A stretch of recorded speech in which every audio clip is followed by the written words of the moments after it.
An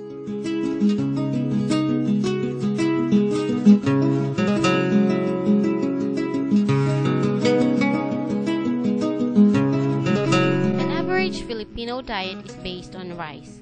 It provides half of our calorie requirements and one-third of our protein intake. Rice accounts for 20% of food expenditures for average households, which increases to 30% for households belonging to the bottom third of our society. Since Philippines was known to be one of the Asia's rice producer for this abundant agricultural land area, not all part of the Philippines were blessed with agricultural land areas. However, Caraga region had a rice granary in the whole Mindanao, and it is located in the municipality of Remedios T. Romualdez. But just knowing those facts, what are really the lives of the hands that works just to produce the rice that we eat every day? Ang Pilipinas ay kilala sa Asia bilang isa sa mga bansang may mayamang lupaing pang-agrikultura. Sila ang nagsusupply ng mga pagkain at hilaw ng mga materyales sa bawat kabahayan at industriya ng ating bansa. 50 to 70% sa mga Pilipino ay magsasaka. Kaya naman, itinuturing silang backbone of the nation. Kaya naman, masasabi nating utang ng bawat Pilipino ang buhay nila sa mga magsasaka. Ako, si Neva Jane Bernados, Yashar Alvarez Garcia, Alpha May Tanyo Ejemplar, Gretel May Valle, Charmaine Ingan, At ako naman si Victor Lopez dito sa RTR, na tinaguri ang The Rice Granary of Agusan del Norte.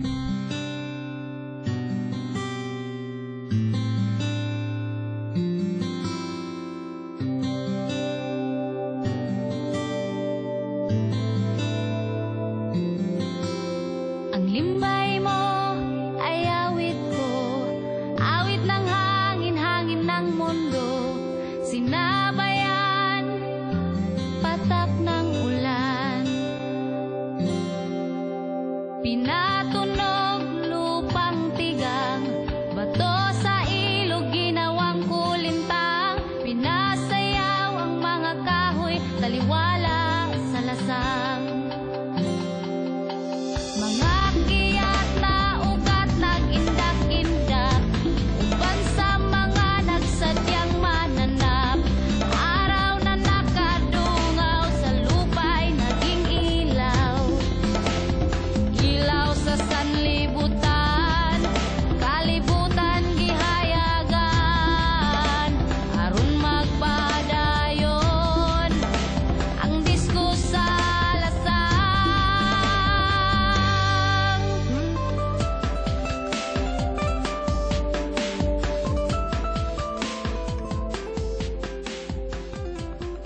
Inyo haning basakan diri ang libot sa inyong balay Sa upuan.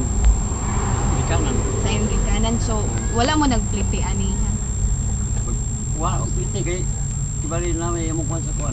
Walang sitik. Kuan may abang niyo niya di man wato ri padakan ni ko. Padakaan. Di wala ni do ta yat di man do. Padakan nung abang po sa ko. Nay mga project sa gobyerno nga kaniabot din sa inyo ha ganing kanang kuan kanang mga mas barato na mga seedlings di pakakuan man na diniti sa inyo ha. Asa man mo gapalit sa seedlings niyo dinitay? Phil rice? To every problem of the Filipino farmers, what are the projects of our government that responds to the basic concerns of every Filipino farmer? PhilRice is one of the sector of Department of Agriculture that supports the research and development program for the farmers. We will interview one of the research and development coordinator, Mr. Francisco L. Varquez. Steve? Unsang ginahimo dinhi sa PhilRicer para sa kanang pagtabang sa mga farmers sa RTR nga maging more competitive unlike sa other na city nga kanang ano gali sir nga napoy mga farmers dito. First gusto ko lang gusto ko lang i-present kung ano talaga PhilRice. So ang PhilRice is a GOCC, government owned and controlled corporation. So kumbaga para kaming business entity. Pero yung work namin ay ano talaga siya, mostly research and development. So, ang PhilRice ay attached agency ng Department of Agriculture. Ang mandate namin ay to conduct rice R&D, no? So, research and development sa rice. So, paano namin matutulungan yung mga farmers is through research and development activities. So like for example, nagkakanda kami ng research about nutrient management, about pest management, about water management. So yun actually ang ano namin, mostly activities namin. Then aside from research, we also do developmental activities like yung mga trainings, workshops, field demos, tapos pag-organize ng mga rice farmers. Then aside from that, meron din kaming yung tinatawag namin na seed production. So, yung seed production namin, ang produce namin ay binibenta namin doon sa mga seed producers. Usually, ang client namin dapat sana ay yung mga seed producers. Tapos at the same time, yung seed producers naman, sila yung nagbibenta doon sa mga farmers. Kasi yung pinoproduce namin na seeds ay mas mataas yung class, tsaka mataas yung quality. Meron kasi tayong 4 na classes ng ng seeds, yung breeder seeds, foundation seeds, registered seeds, at saka yung certified seeds. So yung ginagamit ng mga farmers ay yung certified seeds at saka mga good seeds. Dagay out sa nation, sa Timog Philippines, sir, daghan ba may branch na sa PhilRice, or in every region na agad dapat PhilRice? Ang PhilRice ngayon, meron na kaming, I think, 9 branch stations, or stations in all. So meron tayo sa, yung sa Nueva Ecija, yun yung central experiment station namin, yun yung main station namin. Meron tayo sa Ilocos, meron tayo sa Isabela, meron tayo sa Negros, meron tayo sa Bicol, then meron tayo sa Midsayap, North Cotabato, meron din tayo sa dito, PhilRice Agusan, meron tayo sa Los Baños, no?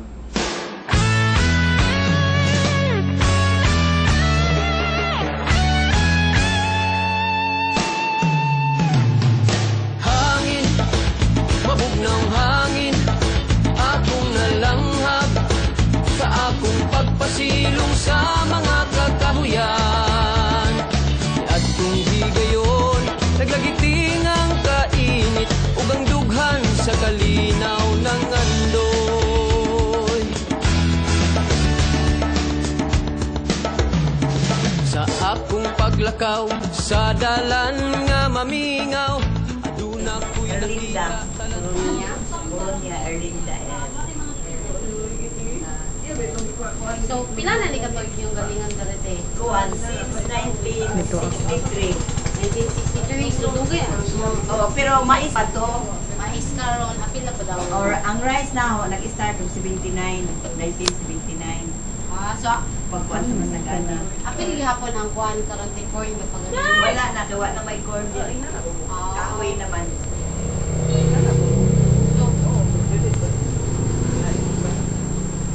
So, mas nag-improve ang inyong nga life karon te nga farm aka ng sa rice nang inyong ginakuan. Oo, kay continuous pa na traffic.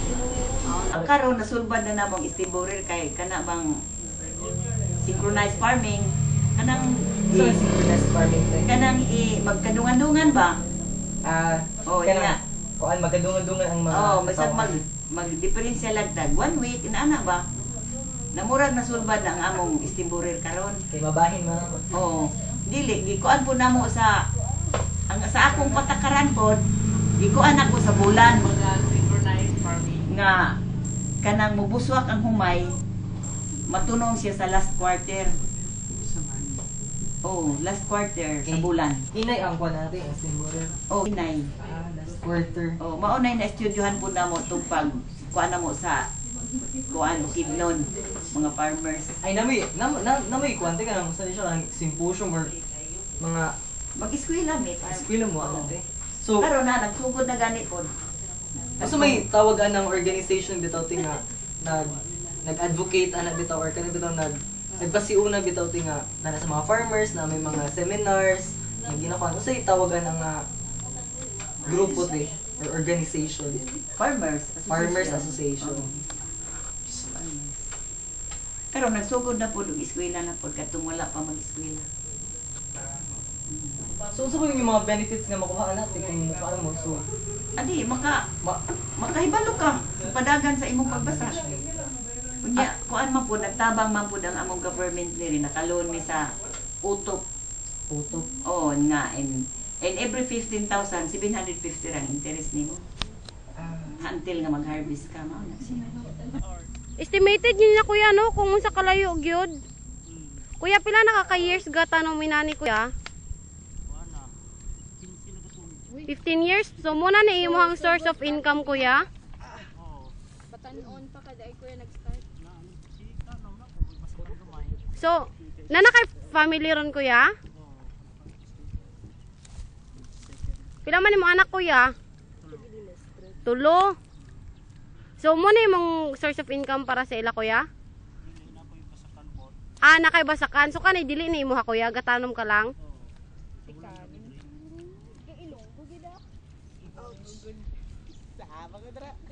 Tang magbaha bitaw te kanang di ba murag ma-occupy magud ang kanang inyuhang kuan dira og mga tubig. Unsaon na ninyo te para ma solusyonan na siya bitaw? Ikuan lang i-open ang mga kahon sa basakan para diretso lang. Wala man po dali raman.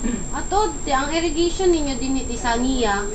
Kuan sila te kanang ginaabangan ninyo. Ay nay kanang murag unsa lang ginaingon na kanang mag-abang daw. Magbayad pila man sa inyo ginabayad? Pero wala ako ana kay wala pa may masakop sa niya ang amo. So asa raman nga part sa niya? Basilisa. So unsa man ang kalahian dito te nga ang niya ang gakuan sa irrigation kaysa dinhi mas kuan ilang production sa rice dito or pareha lang? Maura man kay tubig raman na. Pero wala may problema sa tubig din ite sa kay naman ko among source of water nga dili gid sa niya. Asa man dapat dito sa iya nga iano ni dinhi ang iya te? Ikuan gyapon nila. Nana sa project ana on the process karon nga year or wala po kumaybaw kay nagsige naman po sila suroy.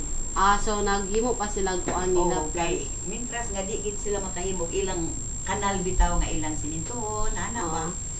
Di gid mo plite. Kay nagpasabot na nga dili ila pa. Since majority of small Filipino farmers or rural households depend on food farming for their own consumption and income, government support is critical to encourage domestic production or self-sufficiency to address poverty, food insecurity, and providing a key ingredients to economic stability in the long term here in the Philippines.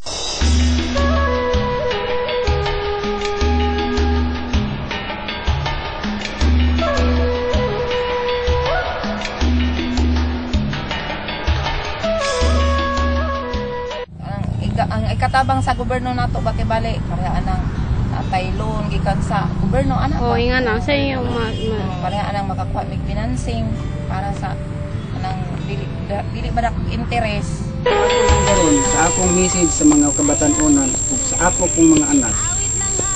Wa gilayon akong pangandoy nga maningkamot sa pag-eskwela kay mao ra ginay bugtong bahandi nga ikabili namong mga ginikanan ngadto sa among mga anak.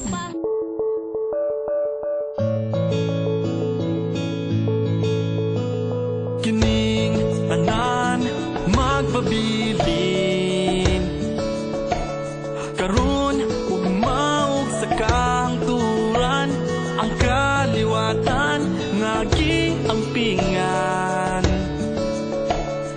let's not just leave the responsibility to the farmers to produce food for us. In our own ways, we can help one another to free ourselves from the slavery of poverty. Let's help our land if we want our land to help us. Gilatas ang kaniadto karon mga danggo, karon mga danggo. Panimuha ko na ikaw magpabilin, ikaw magpabilin, at lang sa sumusunod na kaliwatang kabilin, ikaw magpabilin. Ang lupang kasa ni magbabaya, ang lupang pinili ni magbabaya, ang lupang pinagmulan ng bawat isa. Bawat isa, wow, giampo ko nga ikaw. Dito sa RTR, the Rice Granary of Agusan del Norte. Si Agusan. Dito sa RTR, ang the Rice Granary of Agusan del Norte.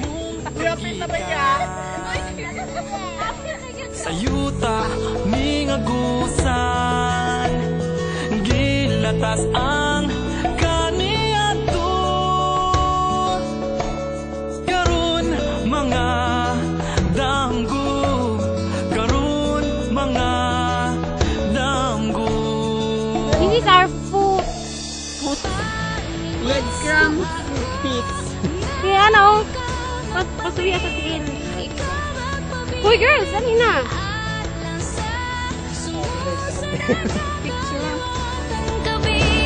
Ikaw